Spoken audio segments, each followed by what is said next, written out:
A few months ago, I launched a brand new product to a brand new Amazon store. And in this video, I'm going to show you the first 30-day results. So you can decide if Amazon FBA is worth it for you. Spoiler, the results are pretty good. Now, before I even start, my name is Jonny Bradley, and I'm not a noob at this. This isn't my first time starting from scratch. However, this is a brand new store, and this is a brand new product and a brand new brand. And at the end of the video, I'm actually going to show you how I did it again from scratch with a brand new product and a brand new store and a brand new brand. Get 2 for the price of 1 in this video. To give you a little bit of backstory, I made my first sale on Amazon on the 17th of July 2017, and I've been working in the Amazon space for the past 6 years. I've learned a huge amount in the process from my clients, from my team, and just through the years of doing it. And I've seen Amazon evolve throughout those years as well. The strategies that I've used and also created have gone on to help hundreds of people all around the world make literally tens of millions of pounds or dollars or whatever currency. So I understand, first of all, that me starting from scratch is a little bit different to you starting from scratch. So a little pinch of salt when you're watching this video, please. I'm also going to assume some knowledge that you understand what Amazon FBA is. So if you don't, go and watch another video. Here's a video on my channel that you can go and check out. Everything I'm going to be talking about today is something that you can learn and you can implement. So here's the story about how I started again from scratch. It was actually about this time last year I decided, you know what, I want a new project and I want to start up a new brand in a new niche and with a new Amazon store. So the first thing that I needed to do was find a product. If you're completely new to this, your first step is not the same as my first step. You're gonna have to learn how to find a product. You're gonna have to learn how the Amazon FBA methods work. So the first step for you might be learning. However, it's not for me, I already know it. And you're gonna find a bunch of videos online which say, find a product with high sales and low competition. And do you know what? If you had a time machine and you were to go back 8 years or 6 years or 7 years, that would have worked perfectly fine.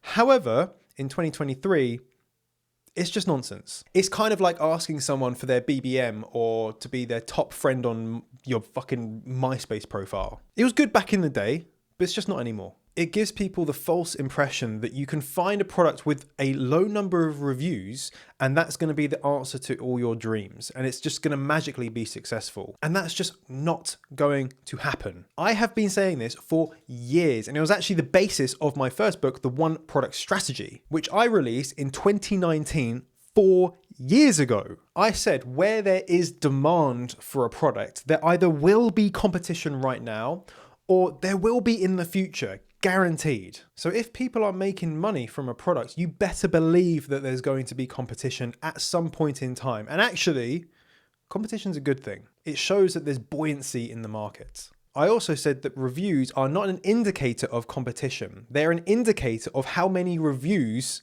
a seller has. The number of reviews doesn't tell you anything about the product. The quality of those reviews tells you everything about the product. And we know now that Amazon is trying to pull away from the weighting that they put on reviews because they know most of them are BS. Instead, they're focusing and have been for a while on key metrics like your click-through rate and your conversion rate. And of course, your sales. These are the holy grails of Amazon. And if you just stimulate the teats of Jeff Bezos, out pops high click-through rate and high conversion rate. Ooh. So essentially reviews aren't really a good indicator of competition anymore. Okay, cool. That went weird very quickly. Anyway, so the product that I found, the competitors have thousands and a couple tens of thousands of reviews. And actually at first instance, it did give me the heebie-jeebies a little bit. Do I really want to do this? But upon further inspection, I found an opportunity within that market that no one else has capitalized on. All I did was identify that opportunity and exploit it. Now, exploit sounds like a bad word, but that's what you're doing. Now, because I have the knowledge already, it took me about 10 minutes to find the product because I was actually on Amazon for something else. It took me another 5 minutes to just see the opportunity because it's obvious when you've seen it a few times. And to validate it and do a bit more due diligence, it took about an hour to an hour and a half. I've got videos on how to do this. Here's one right there. So now I found a product with an opportunity I can exploit. I needed to get samples. I needed to actually test the damn product and find a supplier. Now this actually was a bit of a shit show. I found what I thought was some good suppliers and their samples were awful. Now this takes quite a few weeks. So you might order some samples, they'll arrive a week or two later. You might test them, you have to go back, order some more samples. So that process took quite a long time. Eventually, I found a sample and a supplier I was happy with, and that worked out at about 42% profit margin. Pretty good.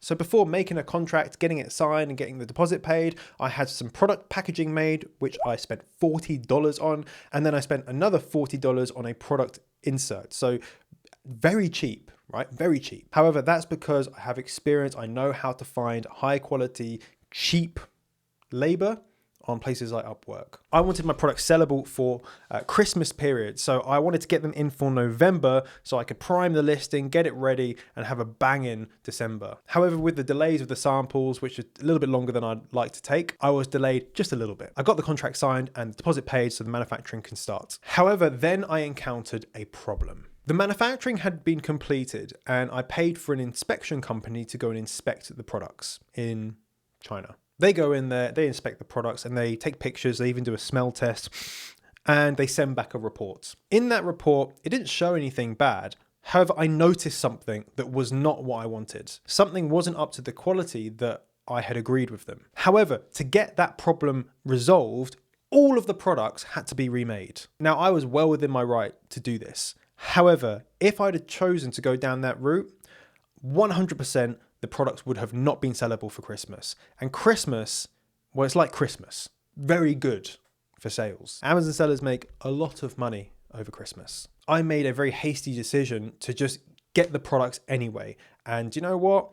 Deal with the fallout if there's a fallout. Now, in hindsight, knowing what I know now, what I would have done is had some of the units shipped straight away with the problem and just dealt with it. And then I would have held some of them back to say, hey, look, 50% of the stock or whatever, go and fix those ones and then send them to me after. And they would have arrived in January at some point. Meaning I can take advantage of the Christmas sales, but also then I have a product that is exactly how I wanted it to be. Hindsight's 2020. That's what I should have done. I didn't do it. I just got all of them delivered.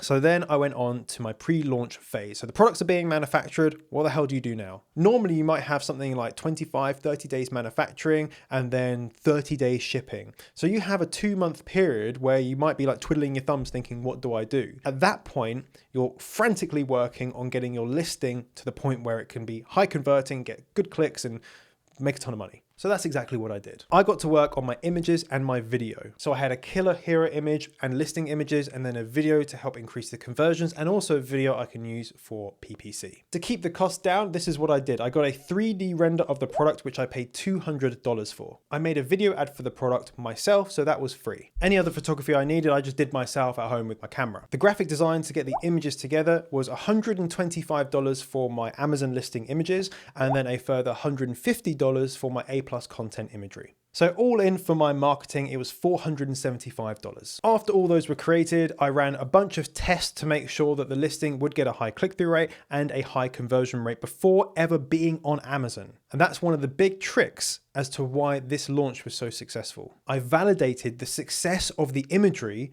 before the product was on Amazon. So the next step is the product launch. You can see here the product went live on the 2nd of December and it did a healthy 5 units. And obviously this is with no reviews, this is with no data, because at Christmas, if I was to wait for the listing to be kind of ready to launch, which I normally dedicate about 2 weeks to, that's 2 weeks of Christmas sales. And that's basically like 3 months of normal Amazon sales.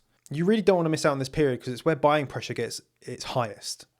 So straight out the bat from using PPC only, started doing 32 units a day, 40 units. And the reason why this was working so well is that the listing was converting at 30%, not 13%, 30%. 1 in 3 people that clicked on the listing was buying the product. And that was with unoptimized PPC and a listing with no reviews. I ran 2 promotions for this product to pick up the sales and guesses where they were. So the first one went live on the 5th of December. So you can see here 167 units, £2,500 £4,000 in sales. Very happy with that. And then there's some residual effect from those sales, which is good. And then the next one went live on, was like the late afternoon of the 8th.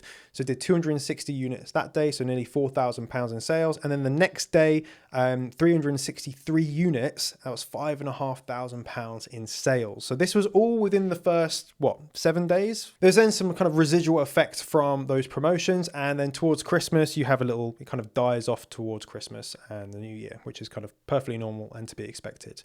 So you can see here the total sales was £44,402 and 72 pence. So of course, pretty happy with that. A new brand with a new store starting from scratch with no reviews, with delays, with issues, still managed to crack out 44 grand in sales within the first 30 days. I was expecting to get these units 3 weeks earlier. So actually, at the time I was a little bit disappointed with this because I wanted the sales to be double that. But actually, you get what you're given sometimes, and looking back, I'm pretty happy with it. A few of you might be thinking, well, what's the profit? Blah, blah, blah. I'll tell you the profit, don't worry, I'm getting to that. So the cost of goods for those units sold was £8,500. And then with everything all said and done, everything accounted for, it was about £10,000 in net profit. However, we can add to that a little bit. Because of the sales generated in this month, and because I'm brand registered, it means Amazon gave me a 5% discount on their fees. And that equated to £2,200 in discounts off of next month's fees. So essentially, it's like getting an extra 5% profitability just like that. And that is why having a trademark at the start is not only good because it means you can brand your product on Amazon, but also you can get access to some of the selling benefits that brand registered users have. I mentioned there were some quality issues, so there were refunds. There was about £1,000 in refunds, which is not nice, but at the end of the day, it's not a massive deal. But I think overall, generally, quite happy with the results from that. Now, you might be thinking at this point in time, hang on a minute, this is a fluke. You chose the time of year to launch where the sales were going to be the highest and blah, blah, blah, blah, blah, and not everyone can afford that much stock, etc., etc., etc. But do you know what? Look, I understand that. However, it's not a fluke because let me show you a product that I launched just a couple of weeks ago. As you can see here, I'm looking at the 16th of July to the 23rd of July. So it's not that long ago. I launched a brand new product on the 16th. So this is 1 week's results. And you can see here, it did £13,313 in sales, and that's 443 units. And that was from a standing start with just a handful of reviews using exactly the same strategies that I showed you before. And you know what? If you think that's still a fluke, let me show you another one. I just need to go to another store. So I'm just going to load up another store here. This is a brand new store. This is a new brand. This is a new product, and launched it kind of evening time 2 days ago. And in that evening, it did £1,079 in sales. You can see that right there. And then yesterday, it finished on £1,559 in sales. Okay. You might be thinking, well, that's all well and good. How much money did you spend on PPC? Well, check this out. Okay. Advertising campaign manager. You looking at it? Ready?